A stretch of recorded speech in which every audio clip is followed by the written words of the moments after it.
Já estamos ao vivo aí, né, galerinha? Muito boa noite a todos. Nós estamos aqui juntos em mais uma classe dos professores. Hoje eu estou como convidado apresentador, né? Porque o nosso apresentador oficial é o pastor Fernando Iglesias. E temos dois abençoados aqui, pastores, brothers. Vamos ter uma prosa boa junto com vocês aí do Facebook, do YouTube, sobre a nossa lição de Isaías, né? O embate com a Síria, né, do povo de Judá. Vai ser muito legal, muito abençoado. E eu quero convidar, então, o pastor João Veríssimo. São dois Joões. É o João Gomes e o João Veríssimo. Antes da oração, vou pedir para os dois fazerem uma apresentação breve de si mesmos, né, porque tem umas mudanças aí, a gente às vezes fica desatualizado. Pastor João Veríssimo, primeiro, onde você atualmente está atuando? E depois, na sequência da sua apresentação, aí vem o pastor João Gomes falar um pouquinho também dele. Olá, boa noite, pastor Alex. É um prazer muito grande estar aqui para termos esses momentos de recapitulação da lição e também de reflexão. Eu atualmente estou no distrito de Atalaia, né, que fica aqui na cidade de Cotia. Tenho 6 igrejas, né? E a sede é a igreja do Atalaia. Legal, pastor. E o pastor João Gomes? Antes, pastor João Veríssimo, há quanto tempo você está lá? Você já tem um tempo nesse distrito? Sim, eu cheguei em agosto do ano passado, com a saída do pastor Rui, né, que se aposentou. Eu estava já há 4 anos e pouco ali no distrito de Itapevi, e então me transferindo para o Atalaia, né, para substituir o pastor Rui. Legal, muito bem. Pastor João Gomes? Isso aí. Satisfação, pastor Alex, pastor João. É sempre uma grande responsabilidade, né, falar nesse canal aqui da nossa associação, que tem vários irmãos aí, né, amigos, enfim.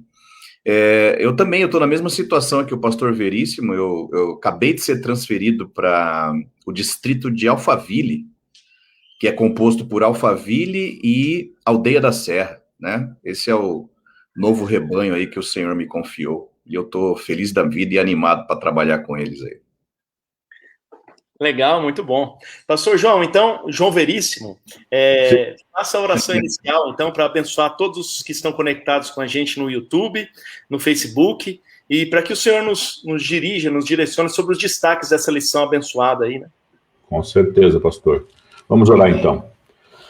Bondoso Deus e amado Pai Celestial, te damos graças a Deus, porque já temos o privilégio de estar adentrando ao sábado, estas horas sagradas do seu santo dia, e em especial, nesse momento, para recapitularmos esses assuntos trazidos pela lição dessa semana, que mostra o teu poder maravilhoso para preservar, Senhor, os teus filhos, quando eles depositam confiança em ti, Pai. Que o Senhor nos ajude a extrair, Senhor, da lição desta semana, verdades que possam nos ajudar em nosso dia a dia, Senhor, em nossos embates pessoais e espirituais. Que o Senhor esteja conosco, nos dirigindo nessa lição, é o que te pedimos em nome de Jesus. Amém. Amém. Muito bem, essa lição toda de Isaías é uma lição extremamente relevante, né? O pessoal da teologia conhece Isaías como o evangelho do Antigo Testamento. Todo o Antigo Testamento aponta para o Messias, né? Mas se tem um livro que destaca o Messias, esse é o livro de Isaías. E ao mesmo tempo que destaca o Messias, também destaca a história turbulenta do povo de Deus, né? Do povo de Israel, ora Israel junto norte e sul, ora o povo de Judá, que é o enredo do que nós estamos tratando nessas últimas semanas, inclusive nessa que nós estamos hoje para recapitular, né? E o título dessa semana de recapitulação é A Derrota dos Assírios. Então, sem escolher a ordem, ou o pastor João Veríssimo ou o pastor João Gomes, vamos prosear aqui com o nosso pessoal nos comentários sobre o contexto. Como é que começa a história do enredo dessa semana, né? Para quem não estudou as lições anteriores, terem uma noção de como como chegamos nesse contexto bíblico da lição abordada nessa semana, dessa porção da semana. Quer começar, pastor João? Fica à vontade. Eu sei lá, acho que é por ordem de antiguidade aqui, que você acha, né? Pegar o pastor Veríssimo aí, juntar nós dois, não dá o tempo de ministério dele aí. Mas imagina que é isso. Bom, é interessante a gente destacar aqui, né, que tem esse autor aqui, John Russell, ele cita aqui essas imagens que tinham nas paredes do palácio ali de Senaqueribe, né, o palácio sem rival, e é uma coisa impressionante, né? Ele destaca todas as suas conquistas, a brutalidade que ele desenvolvia nessas conquistas. Ele trabalhava muito forte, né, na propaganda. Mas vale ressaltar a gente aqui também que o livro de Isaías, né, para quem gosta disso, boa parte dele é composto ali de uma narrativa, né, de uma poesia, né, profecia poética ali, né, e um pouco trecho do livro de Isaías você tem uma narrativa histórica, que seria lá dos capítulos 6 a 9 e do 37 ao 39, que é o que a gente está estudando aqui nessa semana. E também vale ressaltar que para fazer uma construção, né, de uma narrativa histórica, a gente precisa ir ali em 2 Reis 18 e 2 Crônicas 32, né?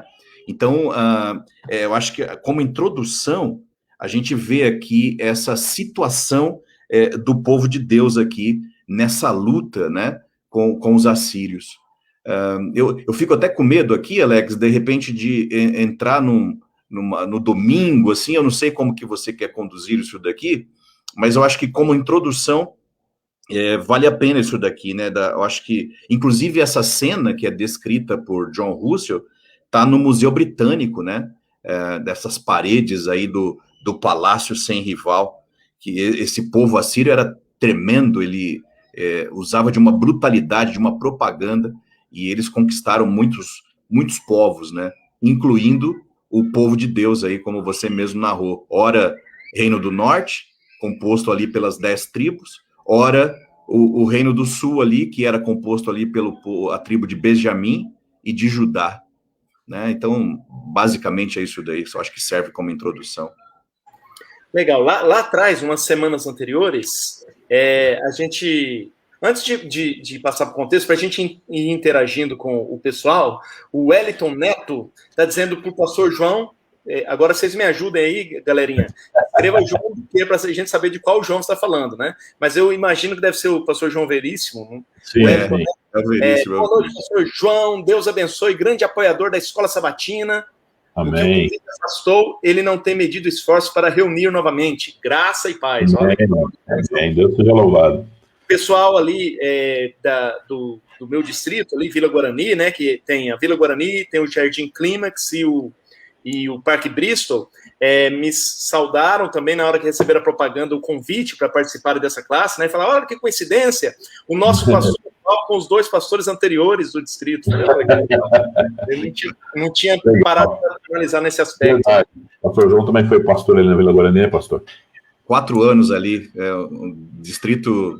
Deixei muitos amigos ali, graças a Deus. Na minha época era uma outra configuração, né? Tinha a Nipo brasileira, que hoje é Nipo Kibo Noniwa, e o Parque Bristol, né?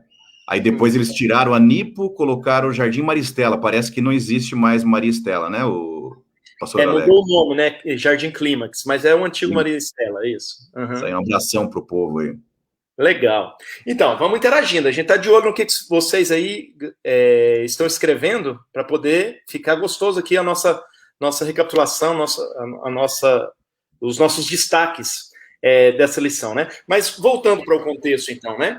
Lá atrás, em algumas semanas anteriores, a gente viu que aquele rei horrível de Judá, o Acás, né, que derrubou os altares de Deus, deturpou, levantou idolatria, prostituição, corrompeu, deixou Deus de lado, fez essa aliança equivocadíssima com a Síria lá atrás para destruir os seus próprios irmãos do norte com os sírios, né?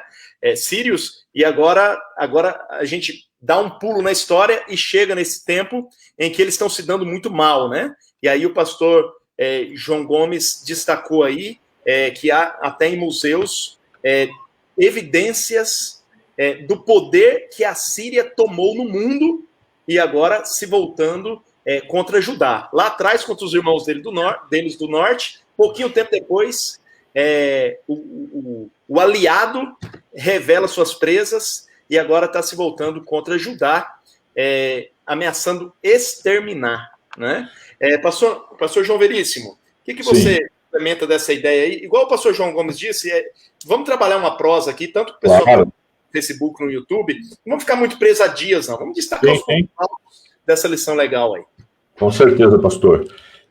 Então, como você citou bem aí o contexto, né, da aliança que Acaz fez com a Síria, eu queria destacar que Acaz, na verdade, ele recebeu também informações através do profeta Isaías de que ele não tinha que se preocupar com aquela coalizão entre a Síria e Israel, né, ou Samaria.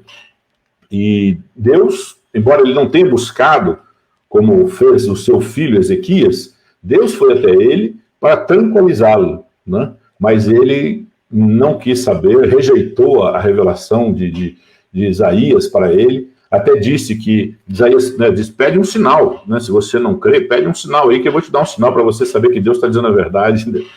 Mas ele disse, não vou tentar o Senhor. Ele não queria compromisso com Deus, Acaz, né? Ele não queria se envolver com Deus. E no fim, deu no que deu. Embora o filho dele, que sucedeu, né, o Ezequias, já teve uma atitude completamente diferente do pai. Né? Em vez de recorrer simplesmente a seu poderio militar ou às suas habilidades como estadista, a primeira coisa que ele fez foi buscar ao Senhor, né? E buscar a orientação do profeta, buscar a orientação, né, de quem poderia realmente dar perspectiva para ele do que Deus faria numa situação como aquela. Embora ele também não tenha esquecido de tomar as providências necessárias com relação ao seu exército, com relação à fortificação da cidade. Ele consertou o muro, ele verificou a água, né, que estava disponível para o tempo que provavelmente eles ficariam em cerco. Então você vê de uma geração para outra, né, um comportamento completamente diferente. O pai agiu de uma maneira, o filho agiu de uma maneira totalmente oposta, né? Pastor João, continua aí. Pode ir, pastor João Gomes, depois eu vou... Tá, é interessante você destacar esses paralelos, né? Especialmente no livro de Isaías, que você tem essa narrativa histórica aí, pouca, né, narrativa histórica. Você percebe que, por exemplo, Acaz, ele teve todas as escolhas possíveis para fazer, né? Ezequias estava limitado ali, né? Ele tinha poucas opções. E ele opta ali por ser fiel a Deus, né? E como o pastor Veríssimo falou, ele faz toda uma estratégia militar, organizacional e também religiosa, né? Uma reforma completa ali.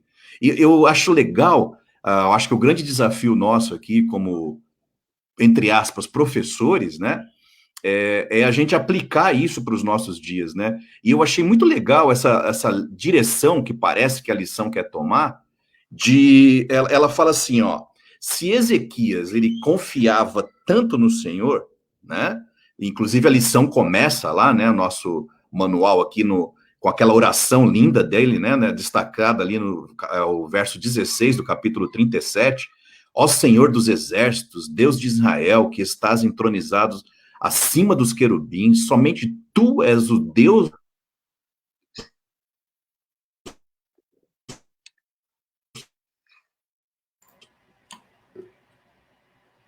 Alex? Opa, parece que deu uma travadinha. Exato. Tá. Mas só um destaque aqui que eu quero. Depois, quando o pastor João restabelecer, ele participa. Oi?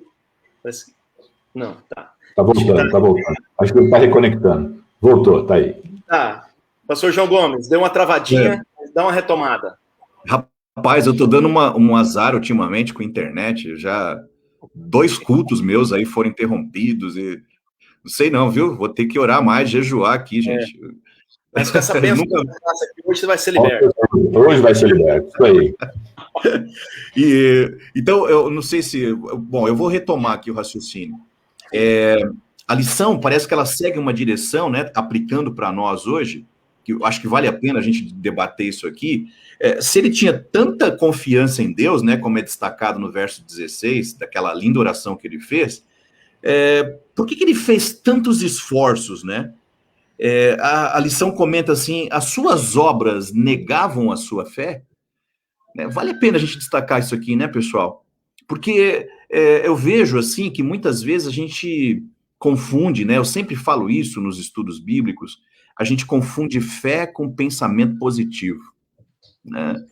Porque não é porque eu tenho fé em Deus que eu tenho que deixar de fazer a minha parte, né? De me reorganizar, né? De correr atrás do prejuízo, especialmente de fazer uma reforma na minha vida espiritual, né? Eu acho que essas obras, ao contrário, elas demonstram ainda mais a minha confiança em Deus, né? Não sei se vocês concordam, discordam aí, mas eu acho que valeria a pena a gente destacar isso aqui. Essa aplicação é fantástica mesmo. Com certeza. Tem muita gente hoje que, de maneira equivocada, tem que estudar mais a Bíblia para entender, né? Porque de maneira equivocada entende assim, confiar em Deus é cruzar meus braços e deixar ele fazer, né? Não é deixar ele fazer, é deixar ele tomar as rédeas, ele tomar a liderança. Mas eu tenho que ser participante ativo nisso, né? Deus o tempo todo me chama, o tempo todo nos chama para ir com ele, né? Quem faz é ele, quem tem o poder é ele, quem capacita é ele, quem abre os caminhos é ele. Fato. Mas ele sempre faz questão de ter os filhos juntos, né? Os filhos participando juntos. É o que aconteceu com o rei Ezequias, né? Ele não estava contrariando em nada a confiança em Deus. O fato dele ter edificado os muros, estrategicamente secado as fontes, né? Colocado as torres. Primeiro, como o pastor João Veríssimo falou, primeiro ele foi a Deus. E como ele foi primeiro a Deus, ele continuou com Deus nas outras empreitadas. Não tem momento de Deus e um momento sem Deus. É sempre com Deus. É no começo, no meio e no fim. Por isso que ele é o alfa e o ômega, né? Mas é interessante esse destaque, pastor João Gomes. Confiar em Deus não significa ficar sentadinho esperando ele fazer e eu estou aqui só na maciota, com fé, esperando. Não. Me quebra, né? Sim, pastor João. Se você me permite, eu acho que se nós olharmos a história do povo de Deus, a história bíblica, você vai perceber que Deus sempre agiu através de instrumentos. Né? Moisés, Daniel, José, ele sempre teve pessoas que lideraram o seu povo, pessoas de confiança, que tinham um íntimo relacionamento com ele, para direcionar o povo. E nós também, quando agimos pela fé, quando nós confiamos em Deus, as nossas obras, elas têm que estar em harmonia com essa fé. Nós temos que agir, pois ele fez tudo o que ele podia, ele fez tudo o que estava ao alcance dele. Ele falou, Senhor, eu atingi o meu limite, agora é contigo. Né? Então, muitas vezes a gente acha que Deus tem que fazer tudo por nós. Deus tem que ir à frente, Deus tem que abrir as portas, e a gente encontra aquela estrada asfaltada, né, pavimentada, para a gente simplesmente caminhar por ela. Não é assim. Né? Nós temos que fazer a nossa parte. Quando Jesus, por exemplo, ressuscitou Lázaro, ele falou o quê para as pessoas? Removam a pedra. Ele faz o milagre, mas não sem a participação, né, nossa, direta, na ação. Fantástico. Nossos dois participantes aqui, os abençoados e abençoadores João Gomes e João Veríssimo, estão mandando uma informação para o nosso presidente, né? O pastor La Roca está participando aqui, mas ele tem o costume de participar praticamente todas as sextas-feiras, né? Isso é bom, porque os líderes abrem caminho e inspiram seus liderados. Isso é legal saber. E eu tenho um comentário aqui de um amigo do Facebook e um amigo do YouTube. O Facebook, o Wellington Neto, ele diz assim, Ezequias nos mostra que podemos ser exceção em meio à tradição e influências externas. O que nossos antecessores foram, olha que interessante, o que nossos antecessores foram não nos define. O grande poder que a humanidade tem é o poder da escolha. As influências do céu devem permear nossas escolhas dia a dia. Olha só que interessante. Né? Porque o Ezequias é filho do acaso. O acaso fez o estrago. Mas não significa porque fez o estrago, eu sou o filho, vou continuar fazendo. Eu posso mudar o rumo. Eu tenho as coisas. interessante. Vocês podem comentar isso, mas deixa eu só comentar primeiro também, antes, aliás, Sim. de um outro agora do YouTube. O Gabriel Augusto diz, é interessante que quando o rei era bom e agia corretamente, o povo também ia bem e prosperava. Porém, quando o rei era ruim, o povo caía em extrema ruína. De novo, a questão da influência do líder, né? Liderança espiritual, né? Bom, se me permite aí, pastor Alex, eu queria mandar um abraço para o Wellington, né, que é minha ovelha lá no Atalaia, né, que está aí nos acompanhando. Obrigado pela sua participação, muito bem colocada, né? No caso de Ezequias, não houve o que a gente chama de transgeracionalidade, né, que é a herança genética, cultural e educacional que a gente recebe dos nossos pais. Ezequias escolheu o seu próprio caminho, né? Provavelmente a Bíblia não é clara, né? Mas provavelmente ele deve ter tido uma boa influência na sua infância, talvez da mãe ou das pessoas que o educaram, né? Com base na palavra do Senhor. Então acho que fez muita diferença para ele a educação que ele recebeu. Talvez seu pai fosse alguém ausente ou completamente desconectado, né? Da religião, mas você vê que ele teve alguma influência na família que direcionou ele para ter uma íntima relação com Deus, e quando ele assumiu a liderança do povo de Deus, ele não falhou e nem decepcionou a Deus, né? Ele fez o que devia fazer. Ótimo. Ó, mais participação, o pessoal está esquentando, isso é bom. A Carolina no YouTube diz assim, ó, isso demonstra que as lideranças da igreja, está chamando os líderes para a responsabilidade, que não são pastores, hein? Tem muita gente assistindo aqui que são professores, tem funções na igreja, né? Isso demonstra que as lideranças da igreja, pensando atualmente, são fundamentais para o povo de Deus caminhar na lei do Senhor. O mau exemplo é impressionante no seu poder de destruição. Mais embaixo ela comenta, claro que não é desculpa para todo mundo errar, mas é fato que uma boa liderança na lei de Deus faz o povo caminhar mais confiante e firme na fé. Muito bem, Carolina, é isso mesmo. Eu concordo, em gênero e número grau com a Carolina. Né? Eu acho que nós temos lideranças fortes, bem definidas, com objetivos claros, né? Para que o povo possa realmente ter um norte, né? Ter um norte e caminhar com segurança, né? Sob a liderança de Deus, que é o líder maior, né? Isso. Pastor João Gomes, agora o seguinte, tem uma parte na lição que é extraordinária, porque, de novo, fazendo o link com aquele momento histórico de Israel, que é importante, por isso Deus preservou na Bíblia para nós, povo do século XXI, aqui em São Paulo e Brasil afora, que estão assistindo com a gente, né? Propaganda política, propaganda governamental. Tem alguma coincidência do que a gente está vivendo hoje, né? Fake news ou não é fake news? É verdade misturado com mentira? É só mentira ou é só verdade, né? É a esquerda ou é a direita ou é o centro-esquerda, né? Propaganda, isso é só no tempo de internet, no ano de 2021, 2020, que está tão se falando disso, ou lá nos tempos deles, há 700 anos antes de Cristo, já tinha esse problema da propaganda pelo governo para oprimir as outras nações, pastor João Gomes. Pois é, né? Existe um clichê, né, que fala que a propaganda é a alma do negócio, né? Esses dias eu estava ouvindo, eu não lembro quem, você estava falando aí, você tocou em política, eu lembrei, rapaz, mas do tempo do Delfim Neto ainda, nem existia celular, né? O Delfim Neto, ele comenta que tinha uma pessoa que ele pegava o telefone, lembra do telefonão lá da Telesp, que só os ricos tinham, né? Para você ter uma ação de um telefone era uma coisa impressionante, né? Dava para comprar uma casa com uma linha telefônica. Então, esse sujeito, né, o Delfim contando dessa pessoa, ele pegava esse telefone na quinta-feira, ele mandava algumas mensagens, fake news, né, que nem existiu fake news naquela época, e ele jogava informações falsas, as pessoas na sexta-feira vendiam suas ações desesperadamente, ok? E como eram informações falsas, ele comprava essas ações com preço lá embaixo e na segunda-feira ele revendia já completamente valorizado e tal. Então, você vê que esse lance assim de você trabalhar com a propaganda, especialmente com a falsa propaganda, já não é de hoje, né? E nos tempos bíblicos, o povo assírio sabia usar esse negócio aqui, né? A gente sabe, quando a gente estuda a palavra de Deus, que os assírios eram brutais, né?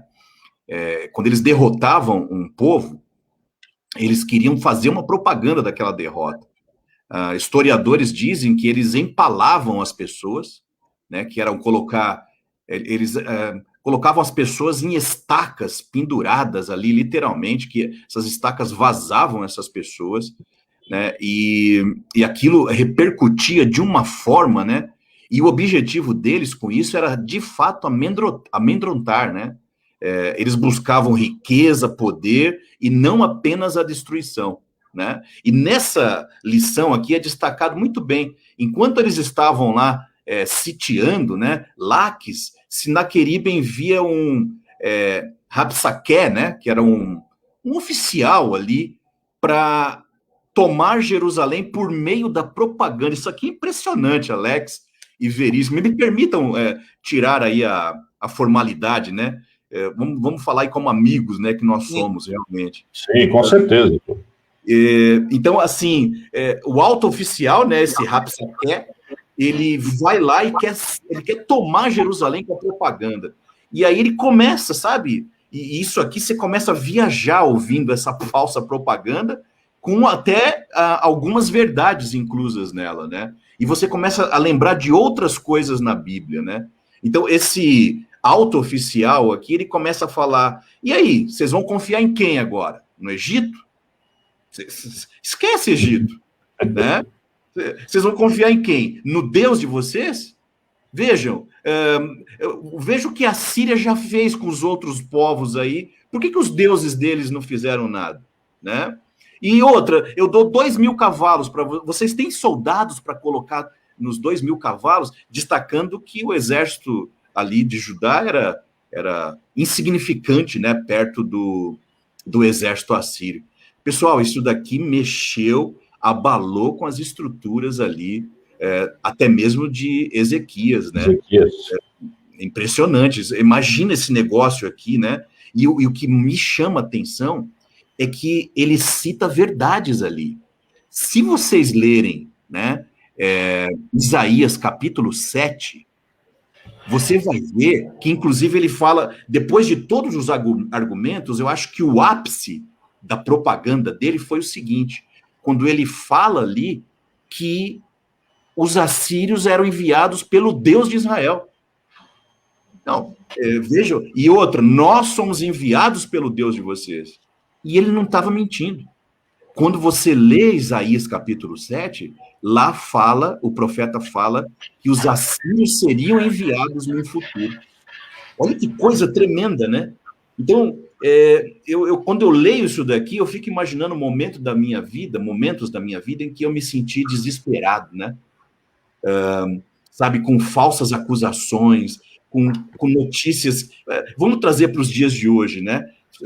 Eu tenho até evitado assistir aos jornais, enfim, porque a gente não sabe mais em quem acredita.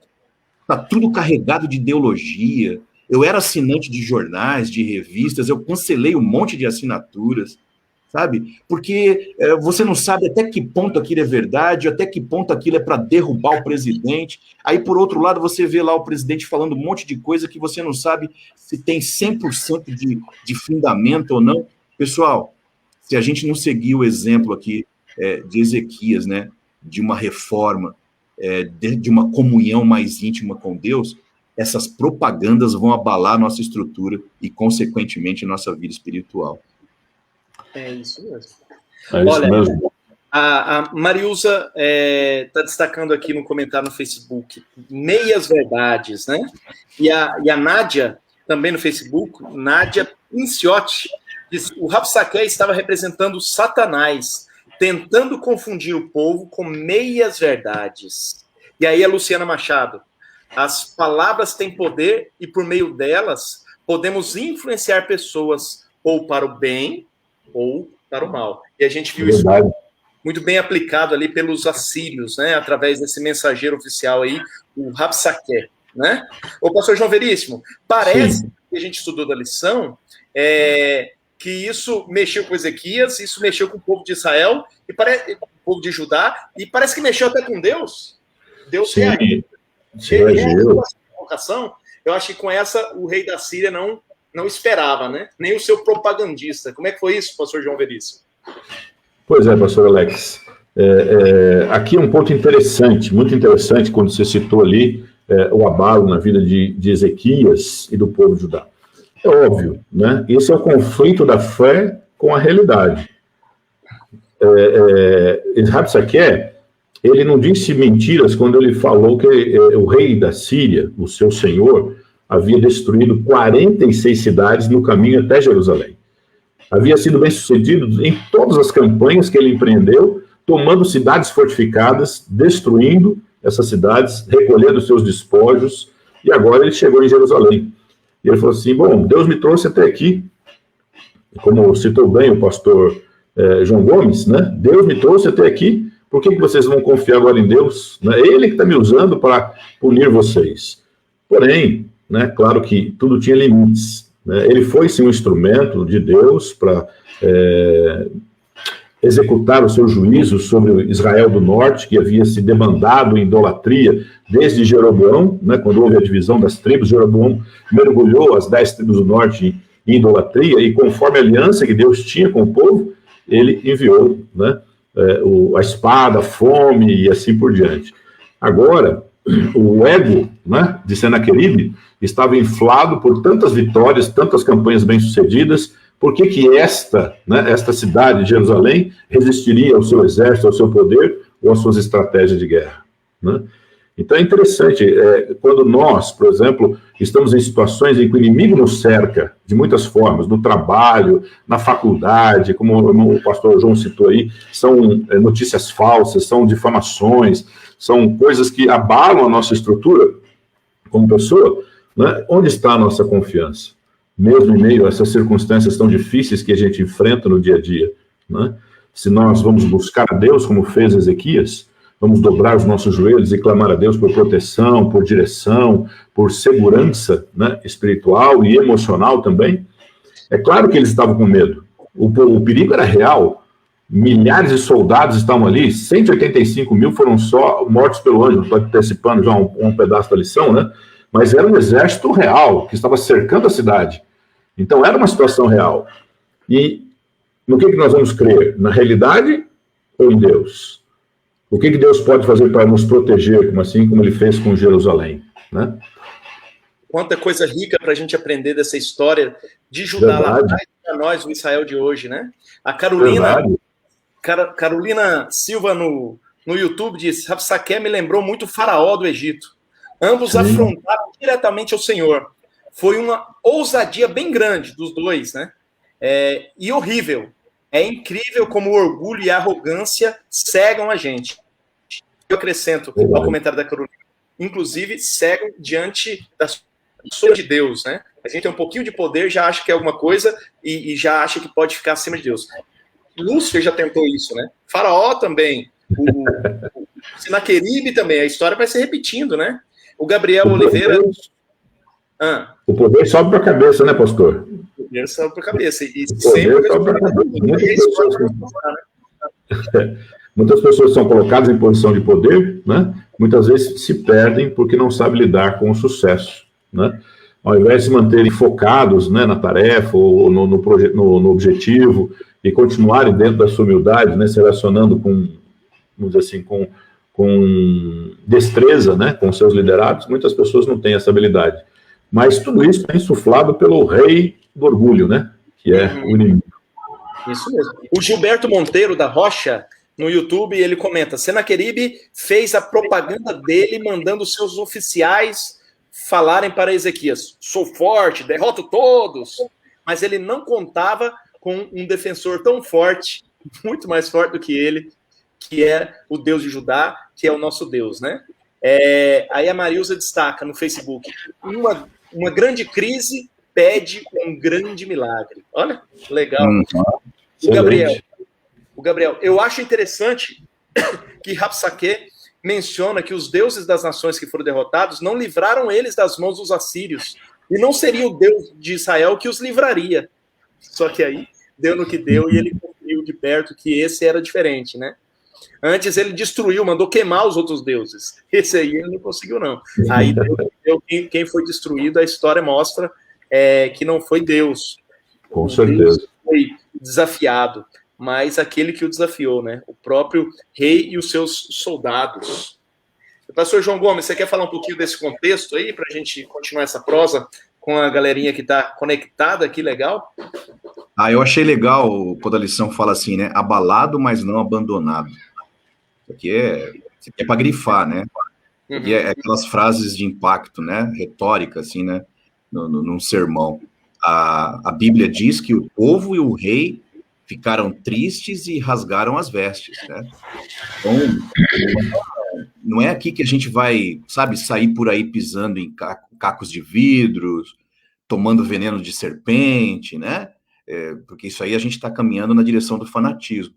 Então, essas coisas abalaram, de fato, tanto Ezequias como o povo, mas qual foi a reação deles? Nós estamos abalados, mas temos convicção de que não estamos abandonados. E aí o que eles vão fazer? Né, liderado por Ezequias, ele vai orar, ele vai buscar os propósitos de Deus, né?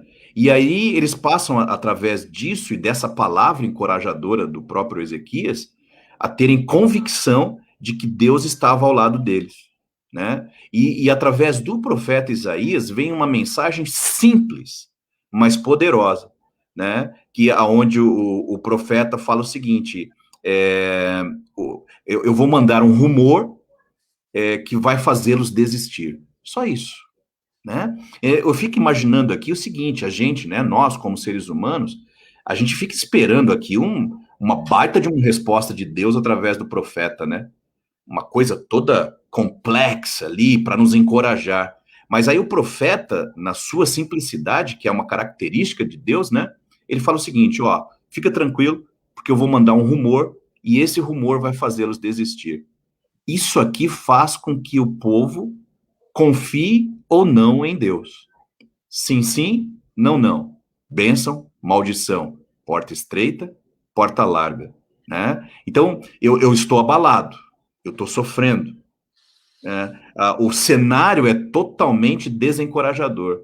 Mas o que eu vou fazer diante desse cenário? Eu tenho que confiar em Deus. Né? Ele prometeu que vai fazer algo, então eu vou confiar nele. Então, isso aqui me faz pensar naquelas situações em que não nos resta mais nada a não ser orar e confiar em Deus. Né? Situações delicadas, onde a gente se sente realmente impotentes. A gente já fez de tudo que tínhamos que fazer. E a gente tem convicção de que daqui para frente é somente Deus, é somente um milagre, como essa irmã que você falou aí, né? Eu não lembro a frase aí, né? Situações de emergências exigem, como que ela falou, Alex? Grandes crises. Uma grande crise pede sempre um grande milagre. Milagre. Irmã Marilza. Isso aqui é poderoso para nós, né? Especialmente para aqueles que estão passando por momentos difíceis. Quantas famílias enlutadas, né? Que estão desesperadas, com aquele sentimento de que, poxa vida, esse meu ente querido podia viver muitos anos ainda, e esse vírus o levou, aquele vazio que fica, sabe? Desesperador, que jamais será preenchido. Eu acho que isso aqui não está à toa, sabe? Eu acho que o maior desafio nosso, repito, é trazer a lição para nós, né? Porque todas essas representações, essa parte histórica, narrativa de centenas de anos atrás, o que isso tem a ver? Isso aqui serve para quê hoje? Né? Eu acho que está aí. Para aqueles que se sentem abalados, eu acho que a grande notícia, o grande recado para você, para mim hoje é: abalados, mas não abandonados. Jamais. Jamais Deus abandona o seu povo. Cada um... Amém, né? Amém, graças a Deus por isso. E cada um no seu contexto histórico vai puxando lembranças e experiências, né? Eu lembrei nitidamente, enquanto vocês estão comentando aí essa parte, de um outro do Antigo Testamento, que é Davi, né? E o famoso Salmo 23, naquele trecho: ainda que eu ande pelo vale da sombra da morte, eu não temerei medo algum. Por quê? Porque Deus está comigo. Então, o Davi, tão próximo de Deus, sente medo no vale da sombra da morte. O Ezequias, um rei que estava buscando consultar Deus, que confiava em Deus, mesmo assim ficou abalado na crise de um inimigo tão grande vindo assolar o seu povo e o seu reino, né? Ficou abalado também. Mas, de novo, isso é fantástico, é o que os dois Joões, amigos aqui, estão destacando, junto com as participações riquíssimas dessa noite do Facebook e do YouTube do nosso pessoal, né? Deus está conosco sempre. Não significa que a gente não vai tremer de quando em quando, vai ficar com medo, vai rasgar as vestes, né? Vai dar um momentinho de pânico, mas a gente logo se assenta novamente, porque sabe que ele está na condução, que ele é Deus, ele não se abala, e confiando nele, estando nele não temos o que temer, né? Isso vai nos dando segurança. Serviu para Davi, serviu para Ezequias, serve para mim, para vocês do Facebook, do YouTube, serve para todo mundo que a gente conhece, né? Abalado, mas não abandonado.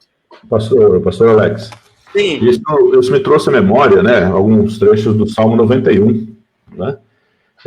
Aquele que habita no esconderijo do Altíssimo, que descansa à sombra do Onipotente, né? Depois ele fala lá, cai 1.000 ao teu lado, 10.000 à tua direita, mas tu não serás atingido. Somente com os teus olhos contemplarás e verás o castigo dos ímpios. Às vezes, nós temos que sentar, não é? Como disse, nos acomodarmos e ver o livramento de Deus. Como o povo de Israel, por exemplo, no Egito, quando foi libertado da escravidão de Faraó, o povo assistiu, né? Assistiu a Deus com seu braço forte, livrando o povo das garras, né, do inimigo. E assim nós também, muitas vezes, não temos que agir além do que é a nossa força. Depois que nós tomamos todas as providências, como fez o rei Ezequias, nós temos que assistir o livramento do Senhor e ver o seu braço forte, o seu cuidado em nossa vida, a sua proteção. Nós não temos que, muitas vezes, entrar em um conflito, né, com o inimigo, como no caso do rei Josafá, por exemplo, que foi um rei também semelhante a Ezequias, que foi recebeu a notícia de 3 nações vinham contra ele, e o que ele fez? Apregou um jejum, foi no templo, e Deus derramou seu espírito ali através do profeta Jaziel, e eles confiaram em Deus e foram para a batalha, colocaram o coral de levitas na frente do exército, né? Uma estratégia de guerra totalmente insólita, e o coral foi cantando, louvando a Deus na frente. Quando eles chegaram lá, Deus já tinha desbaratado toda aquela coalizão, né, de exército, todos estavam mortos, e eles levaram 3 dias recolhendo os despojos de guerra, né? Então, às vezes, nós temos que assistir o livramento do Senhor e desfrutar, né, desse cuidado amoroso que Ele tem para conosco, como um pai, né, que nos protege e cuida de nós. Ótimo. Trazendo a participação dos nossos amigos da rede aqui, o Robson Branco, do Facebook, diz: esse abalo parece que foi Deus que trouxe, pois não havia mais motivo para a Síria vir atacar a Judá se eles estavam em paz com Deus. Aí o Antônio Florencio, parabéns pelo estudo que está sendo feito. Essa semana eu vim assim em razão da fraqueza e da apostasia de Israel e Judá. O nome de Deus não era mais temido entre as nações. Tinha se tornado motivo de contínuo desprezo. Aí eles não conheciam, aí, pela ignorância, o tempo de Deus. Foi aí, o Antônio Florencio comenta, foi aí que caíram do cavalo. Eles não conheciam o tempo de Deus. Estavam abandonando Deus, deixando Deus de lado, até desrespeitando, mas desprezaram o tempo de Deus. E foi aí que caíram do cavalo. Muito bom. Verdade, muito bom. Bom, Florencio, eu gosto da saúde, né? Um abraço, sim, irmão Florencio. Isso. E o Valdir Crescêncio, do Parque Bristol, comenta: os insultos tinham sido contra Deus. E por isso ele mesmo entrou para responder. Que interessante, né? Como do propagandista do rei da Síria era contra Deus diretamente, ele não pôs o rei Ezequias para responder, não pôs nem o profeta Isaías para responder. Fala: peraí, agora deixa que eu mesmo respondo. Agora é comigo. Exatamente comigo, está assolando o meu nome, agora deixa que eu entro. Rei, fica quietinho aí.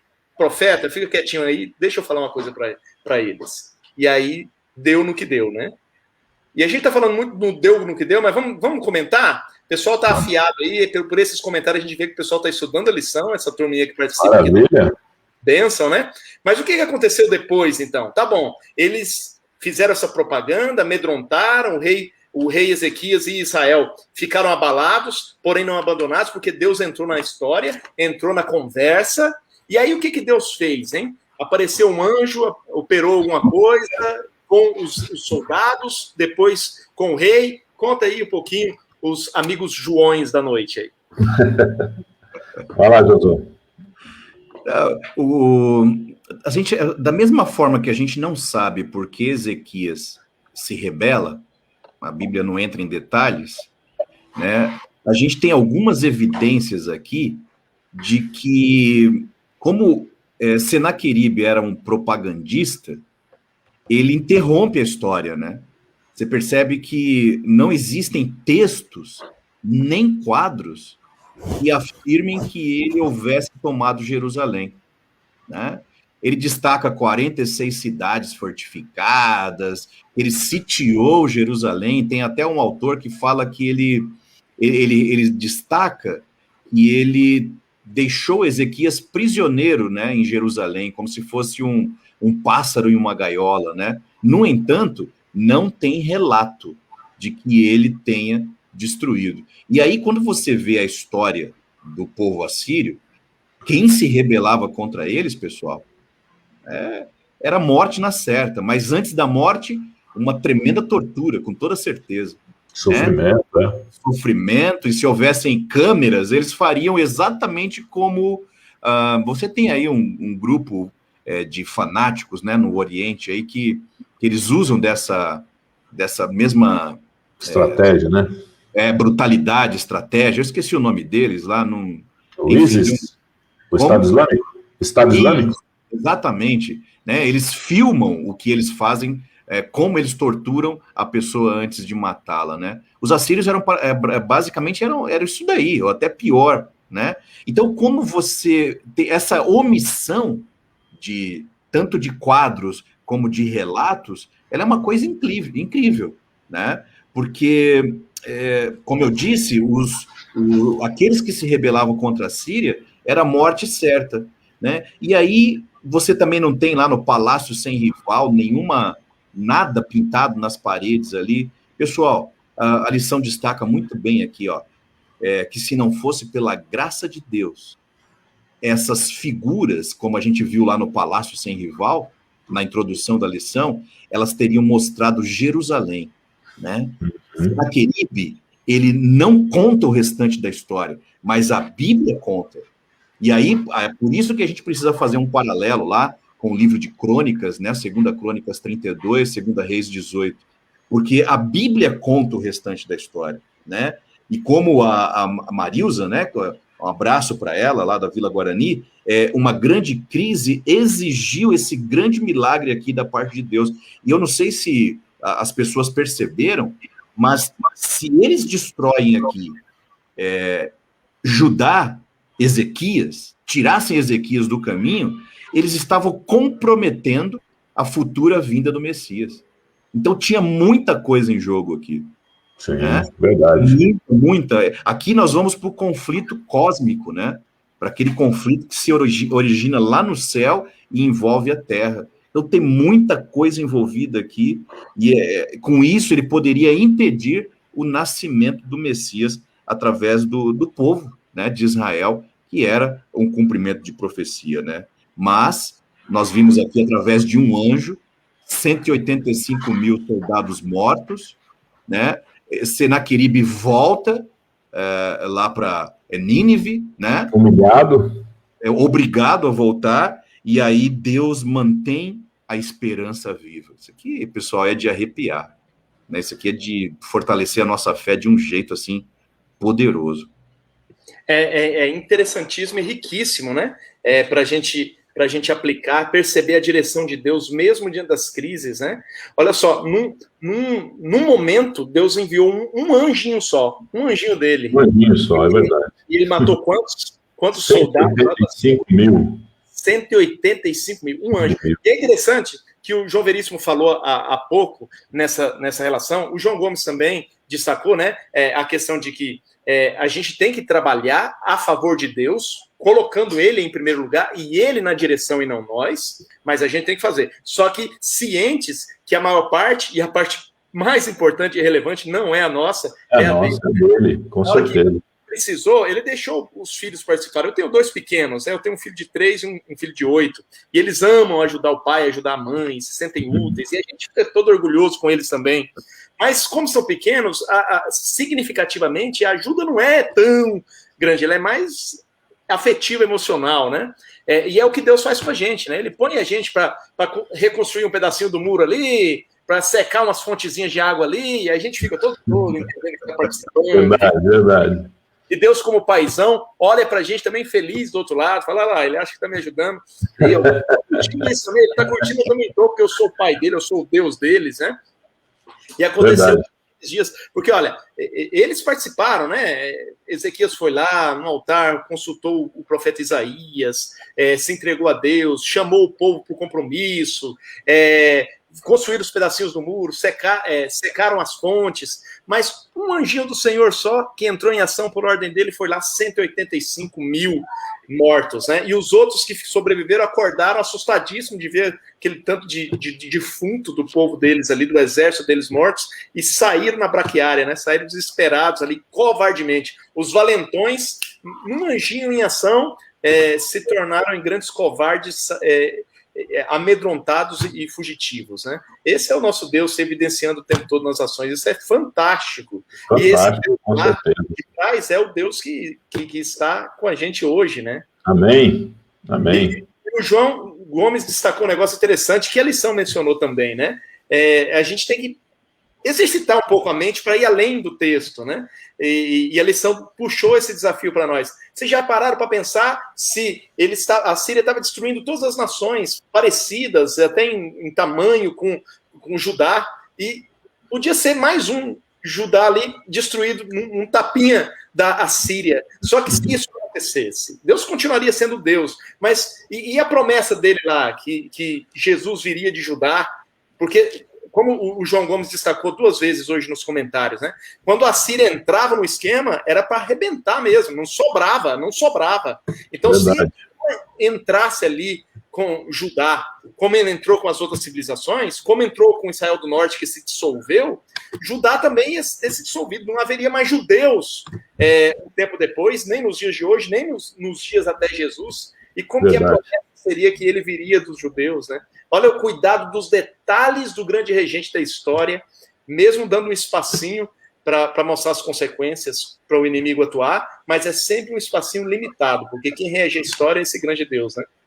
Alex, você me permite ler um texto Sim. aqui? 2 Crônicas 32, as palavras de Ezequias aqui no verso 7, ele fala assim, ó: sejam fortes e corajosos, não tenham medo, nem desanime por causa do rei da Síria e do seu enorme exército, pois conosco está um poder maior do que o que está com ele. Com ele está somente o poder humano, mas conosco está o Senhor, o nosso Deus, para nos ajudar e para travar as nossas batalhas. E a Bíblia diz que o povo ganhou confiança com o que disse Ezequias, rei de Judá. Amém. Eu acho que, pegando nós 3 aqui, né, na responsabilidade, aí o Alex na Vila Guarani, o Veríssimo no Atalaia, eu em Alphaville, que responsabilidade, né, como está sendo destacado por vários dos nossos amigos. Grande responsabilidade. Porque às vezes a gente está diante de um obstáculo intransponível, né, e as pessoas estão olhando para nós, né, como líderes, pastores ali, e aí, pastor, o que a gente faz? Verdade. E que coisa impressionante. Isso aqui, sinceramente, isso aqui não é nenhuma cena, nenhuma atitude de nenhuma atuação da minha parte aqui, Deus sabe disso. Eu fico tremendo assim diante dessa responsabilidade, né? Porque o povo está esperando, né? E você falar uma palavra poderosa como essa que ele falou aqui, lembra lá do oficial Rapsaké? Ele fala assim, ó: eu te dou 2.000 cavalos, vocês têm soldado para montar aí? Não tinha. Quer dizer, eu te dou uma vantagem, né? Te dou uma vantagem. Né? E aqui ele fala, aqui, né, Veríssimo, eles estão com poder humano. Nós temos um poder muito maior, muito maior. Com certeza. Né? Será que a gente tem essa fé, galera, sabe? De olhar os olhos espirituais, assim, porque às vezes a gente fica tomado, né, pelas circunstâncias e por esses obstáculos que a gente tem que transpor. Então, que essa seja a mensagem para nós, líderes, né? Eu sei que esse grupo que nos assiste, a maioria deles todos eles, né? Isso é um grupo seleto, que está revisando a lição aqui. Verdade. Vão passar essa lição amanhã. É isso aí, a gente está aqui com uma missão, né? Para falar para o povo, vamos para cima, né? 2021 a gente tem que trabalhar dobrado para compensar. Amém, é isso mesmo. Né? Tem muitas almas para conquistar. Verdade. Né? Reabrir nossas igrejas cautelosamente, com todos os cuidados, mas vamos para cima, porque o poder que está conosco ele é muito maior, né, do que tudo isso que a gente está presenciando e testemunhando aí. É verdade. Excelente. Nós já estamos passando para o nosso tempo regulamentar, né? Então eu vou ler o comentário de alguns abençoados aqui, e aí, pastor João Veríssimo, prepara um fechamentozinho, o pastor João Gomes também, mas deixa eu antes ler um pouquinho desses comentários ricos aqui, ó. A Célia Ferreira comenta no YouTube: Deus é tão poderoso que envia apenas um anjo. Imagine se ele mandasse um exército. A Luciana Machado: Deus permitiu que os assírios pensassem que eles estavam no controle, mas quem estava no comando era Deus. Né? O Robson Branco: Deus foi glorificado nesse contexto. Ele comenta isso lá do Facebook. Primeiro, pelo fato de Ezequias ter buscado ao Senhor diante da prova. Segundo, Deus traz os assírios para mostrar para eles e para as nações que há um Deus entronizado acima dos querubins.